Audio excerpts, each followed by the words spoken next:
Salutations, ici Talentir pour un nouveau rapport de bataille pour Pike and Shot. Guerre d'Italie, ça faisait longtemps. On va donc enfiler nos tenues bouffantes à crever de lance-quenet. Et c'est parti pour une bataille fictive opposant les Espagnols aux Français.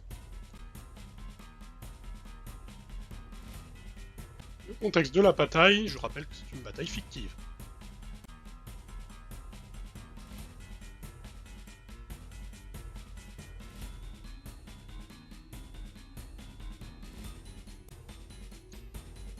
On passe aux listes d'armées en commençant par celle des Français qu'on a fait donc avec un papier, un crayon et les listes d'armées spécifiques que j'ai créées pour les guerres d'Italie. Les Français seront dirigés par Nicolas, 600 points.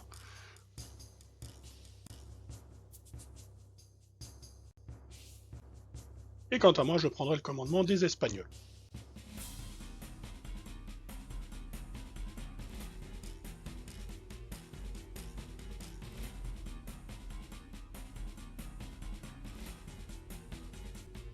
Le déploiement, je suis au sud, Nicolas au nord.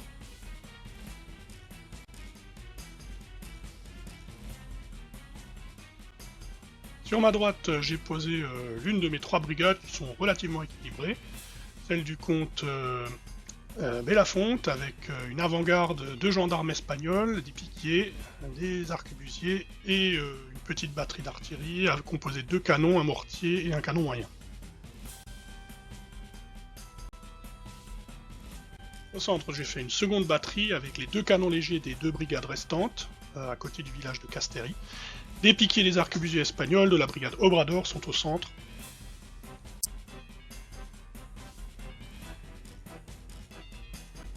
Et enfin, sur mon aile gauche, la brigade Badaros, piquiers, épéistes et arquebusiers, soutenus par des ginettes de la brigade Obrador.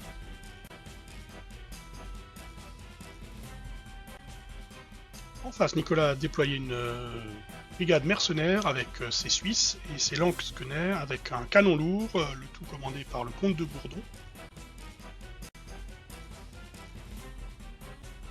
Au centre, à côté des Lansquenets, la cavalerie de Le Gallec, puisque Nicolas a fait une division de cavalerie avec 4 unités, sous les yeux de son général, le duc Garros.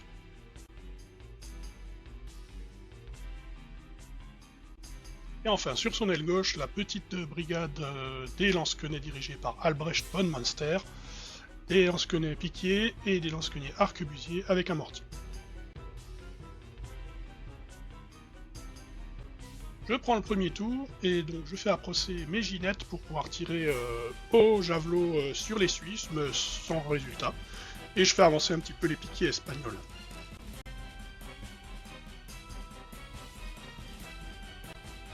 Sur l'autre aile, à gauche, je fais également bouger les hommes de Belafonte, les gendarmes en avant, histoire de s'offrir des possibilités de charge.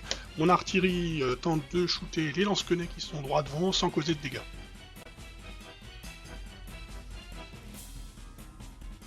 La brigade au centre ne bouge pas.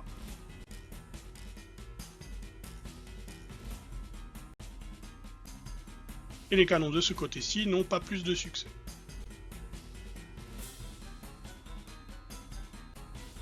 A son tour, Nicolas fait avancer sa cavalerie.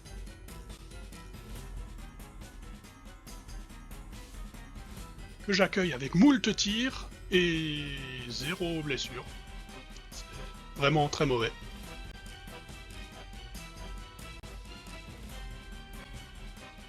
Il rate ses ordres du côté de l'infanterie qui se trouve sur ma gauche, et son canon lourd se contente de mettre quelques dégâts à mes piquets.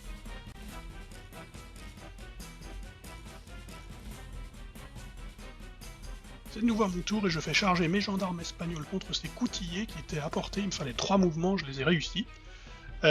Histoire de couvrir les flancs de ma cavalerie, j'ai tenté de déplacer mes piquets qui étaient en arrière, mais je n'ai pas réussi à les bouger. Suffisamment en tout cas, je n'ai obtenu qu'un mouvement. Du coup, j'ai fait déplacer les arquebusiers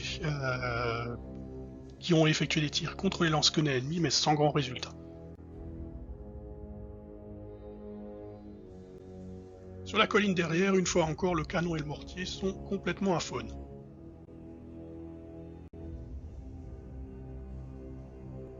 La bonne nouvelle, c'est que mes gendarmes battent facilement les coutillés, mais la mauvaise, c'est que, bien qu'ébranlés et ayant subi pas mal de blessures excédentaires, eh bien, ils tiennent et se contentent de se replier.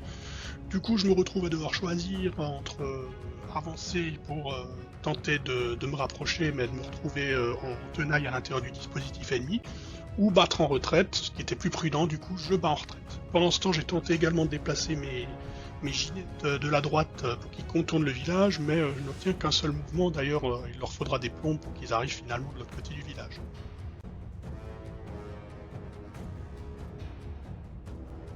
Dans le village de Castéry, les arquebusiers espagnols, eux, se préparent à l'assaut ennemi.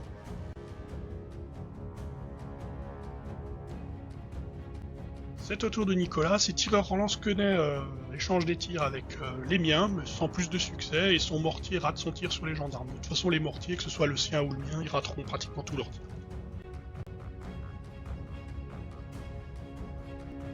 Je parviens enfin à bouger à nouveau mes piquiers, mais je suis bloqué par ma propre cavalerie.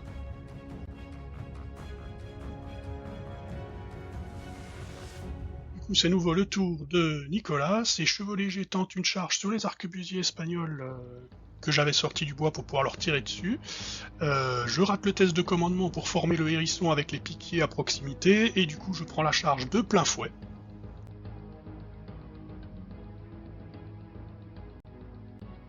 Et là aussi, tout comme ces coutillers, mes arquebusiers, malgré les pertes, tiennent bon et se contentent de se replier à couvert dans les bois à proximité, ce qui m'arrange bien.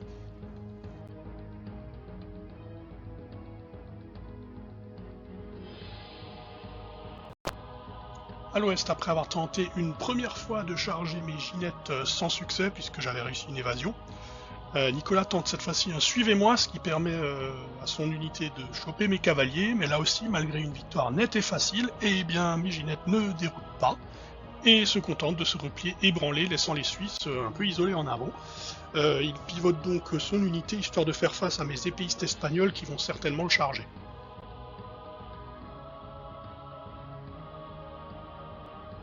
Pendant ce temps, les lance-quenets de Bourdon se positionnent face à Castéry. À défaut d'avoir pu engager directement le village, il s'en est rapproché. C'est de nouveau à mon tour et je refais charger mes gente de armas contre les coutillers, histoire de les finir cette fois-ci, vu qu'ils s'étaient avancés impudemment. Cette fois-ci, malheureusement, je passe devant les arquebusiers, je me prends un tir d'opportunité plutôt efficace puisqu'il me désorganise et me met 2 blessures. Ça ne suffit cependant pas à empêcher mon unité de défaire ces sataniques coutillers, mais une fois encore, ils ne sont pas détruits et se replient.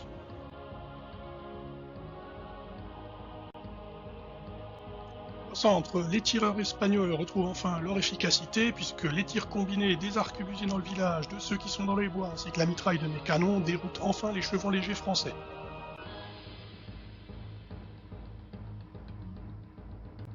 Ce tour semble sous les meilleurs auspices pour moi, puisque en plus de ça, mes épéistes engagent bravement les piquiers suisses.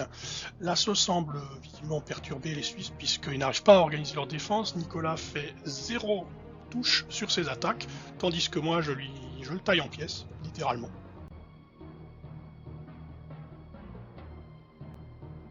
Il ne déroute pas tout de suite, néanmoins lors du tour de combat suivant, il n'arrive à ne mettre qu'une seule blessure, puisque là aussi il parvient pas à toucher. Et moi de mon côté, je lui remets une rasade de dégâts, et cette fois-ci il fuit le champ de bataille.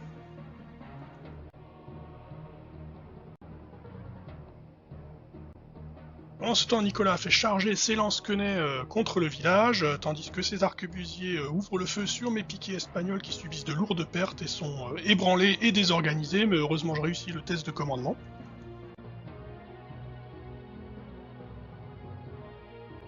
Et là, c'est le drame pour ce pauvre Nicolas, puisque non seulement il prend une blessure lors du tir de contre-charge, mais en plus son assaut ne donne absolument rien. Et pire encore, je réussis mes 2 touches de mon unité à l'intérieur et je remporte le combat et il réussit à faire un 4 sur le jet de morale, ce qui le fait dérouter. Et ce faisant, toute la division de Bourdon vient d'être brisée. Et donc à 1-0 pour les Espagnols, on passe au centre, où là j'avais été obligé de placer mes piquiers en hérisson, puisque j'étais menacé de plusieurs côtés par la cavalerie ennemie. Du coup Nicolas en profite pour faire charger ses gendarmes, grâce à un ordre suivez-moi réussi du général Le Gallec, droit vers mes canons. La mitraille ne fait pas assez de dégâts, une seule blessure, et du coup il renverse toute ma batterie.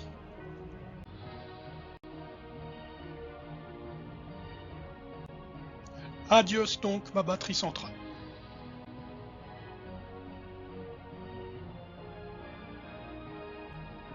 Avec son mouvement de consolidation, il place son unité sur mes arrières.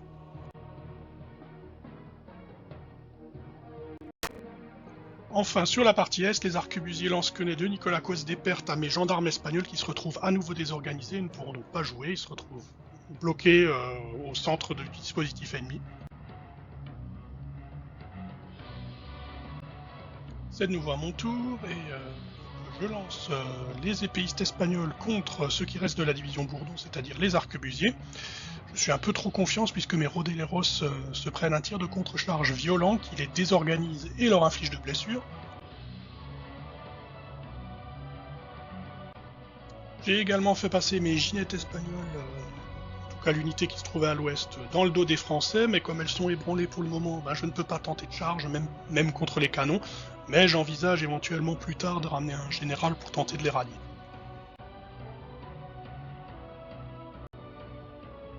Au centre, avec mes tireurs du village et du bois, je tente de causer un maximum de pertes aux gendarmes, mais rien n'y fait, ils ne subissent qu'une seule blessure.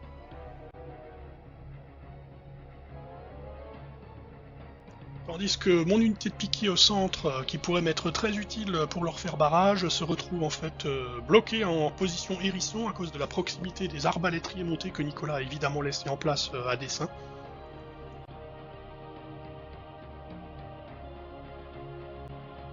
Laisse mes piquiers de Belafonte se mettent en mouvement, ils obtiennent 2 mouvements et dévalent la colline pour en découdre avec les lance-quenets.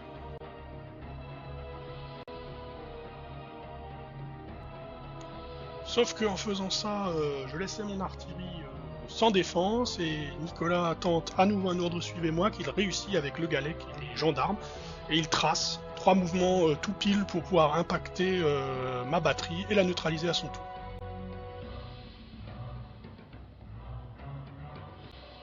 Pour l'instant à l'ouest, mes épéistes ne font que très peu de dégâts aux arquebusiers, 2 blessures il me semble, je remporte le combat mais il tient bon, et moi dans le procédé je me retrouve ébranlé. Heureusement j'ai rallié il y a pas si longtemps les piquiers, donc la division tient encore. Sauf que du coup le canon de Nicolas prend pour cible mes piquiers fraîchement ralliés, et il parvient à les toucher, je rate la sauvegarde et je me retrouve ébranlé. Je rate le test de panique et il déroute en plus de ça, la division Badaros est donc brisée à son tour, on est à 1 partout. Bon, dans la foulée du tour de Nicolas, on passe à la phase de mêlée, on commence par une bonne nouvelle puisque mes Rodeleros parviennent à défaire leurs adversaires, malheureusement les 2 brigades sont brisées donc c'était juste pour l'honneur.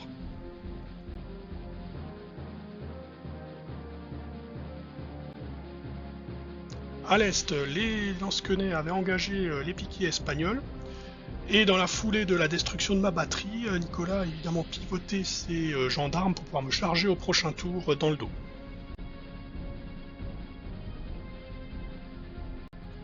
Ça sent donc mauvais pour moi puisque cette charge va certainement sonner le glas de mon unité de piquier, et dans ce cas-là je perdrai la partie, mais il me reste encore un espoir puisque j'ai la balle de match moi aussi, il suffit que je réussisse à dérouter et à briser sa division de cavalerie avant le début de son tour, et dans ce cas-là, donc à mon tour là qui va arriver, et donc à ce moment-là je remporterai la victoire. J'avance donc tout ce que j'ai au niveau tireur contre les arbalétriers montés qui ont subi qu'une seule blessure et sont relativement solides, mais malgré tout je réussis des bons jets, il rate ses sauvegardes et l'unité non seulement est ébranlée mais elle est détruite. Ce faisant, j'ai donc détruit la division de cavalerie et j'en ai donc détruit 2 sur 3. Pour l'instant, je suis victorieux. Il faut donc maintenant que je serre les fesses pour éviter simplement que les piquiers qui sont au combat contre les lance-quenets ne soient ébranlés à leur tour.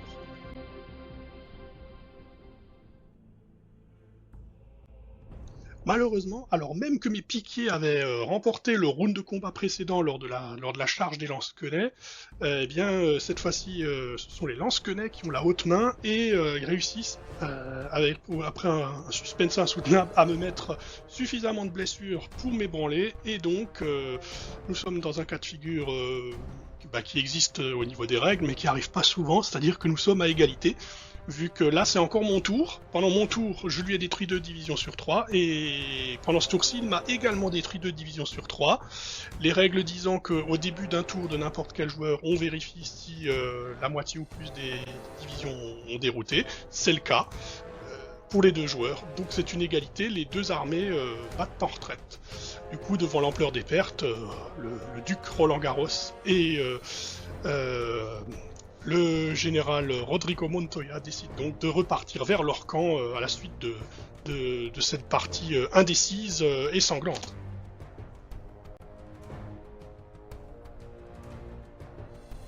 En termes de jeu, nous sommes donc à égalité, puisque nous avons tous les 2 perdu 2 divisions. Un grand merci à Nicolas pour sa participation, c'était une partie vraiment très intéressante, elle a été très rapide et très fluide, je crois qu'on a passé 2 heures de partie, quelque chose comme ça, et pourtant il y a eu du suspense, il s'est passé des choses, c'était vraiment intéressant. Ça fait également du bien de rejouer en guerre d'Italie, hein, c'est coloré, ça fait très longtemps que j'ai pas fait un rapport de bataille guerre d'Italie, j'avais envie de les ressortir. En plus, comme dit, j'ai fait un recueil de listes d'armées spécifiques pour les guerres d'Italie. Et du coup, on les a testés, ces fameuses listes d'armées que j'ai transposées d'un autre jeu que j'avais trouvé, et qui fonctionne très bien à Black Powder. J'ai fait pas mal d'ajustements par rapport aux listes qui existent dans le livre de règles de Black Powder sur la période, et ça a l'air de bien fonctionner. Ce qu'il faut également dire, c'est que la partie a été faite sur le pouce, hein, c'est-à-dire qu'on a pris les listes, un papier, un crayon, et on a composé nos listes à l'ancienne, comme ça, sur la table. Et finalement, c'était fort sympa, hein, c'était un peu de l'impromptu, mais on s'amuse beaucoup, le système est vraiment bien. On a passé un bon moment, c'était vraiment très agréable, donc encore une fois merci à Nicolas pour sa participation. L'égalité fait plaisir également, puisqu'elle est finalement assez méritée, hein, puisque les 2 armées ont eu des temps forts et des temps faibles, donc c'est très appréciable. Voilà, j'espère que cette vidéo vous aura plu, je vous dis à la prochaine fois, et d'ici là, que les dés vous sourient.